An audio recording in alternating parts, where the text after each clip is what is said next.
Hey, what's up, guys? This is Andy. Hope you guys are doing good. Hey, I just wanted to share something with you real quick on what we learned on Sunday. So we've been in this series called Get Out of My Mind, where we look at different examples of how we can get tempted in our lives. We took a look at Matthew chapter 4, verse 5, where the devil basically just told Jesus to jump from the super high place. And obviously, we know that Jesus did not give in to that temptation.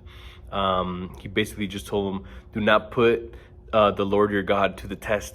And so we can look at how Jesus prevented that temptation from the devil. So a lot of the times when we're tempted, sometimes we don't act like Jesus. And sometimes we do give into that temptation. And we talked about it this past Sunday, where we're always looking to cross that line. We're always looking for that next thing that we can do. And we're always looking for things that we can get away with. And it's like if one side of our brain tells us, hey, it's all good, God will forgive you. And then the other side of your brain is like, no, God will be super mad at you. You broke God's rules and he will never forgive you. What we learned is that there will always be a consequence to whatever type of temptation that you give into. So let's say what happens when you put your hand in boiling water? Obviously, you're going to get burned, right? Or what happens when you're playing football with your brother or your sister or your friend in the living room and you break something? Well, on one part, your parents might forgive you for breaking a flower vase or a picture frame. But even when your parents forgive you, there will always be a consequence. That vase or that window frame or that window will stay broken because of what you decided to do. So think about the daily choices that we make. Whether going to the store and you sometimes get a thought of, hey, you know what, I'm gonna get this pack of gum, right? I'm just gonna sneak it in my pocket.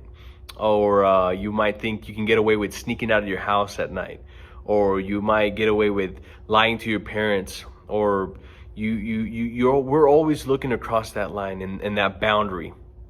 And there's so many ways that we can apply to this. So as we go on through this week and when we recap what we learned on Sunday, we have to take a look at our daily choices. Now, we're tempted every day, and like we talked about on Sunday, this is a lifelong thing. It's not like when you get married, you will still be tempted. When you get a girlfriend, you will be tempted. When you don't have a girlfriend or a boyfriend, you will always be tempted. It's endless. It's a lifelong thing. And so we have to take a look at our choices that we take every day.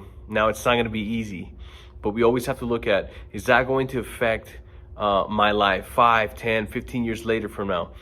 Because I lied to my parents of what I did that night, or I lied because I went to this thing after a football game, or I did this thing with my friend, nobody knew.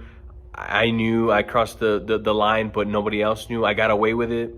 And maybe you think you're gonna keep getting away with things, but the bottom line is there will always be consequences to the things we do.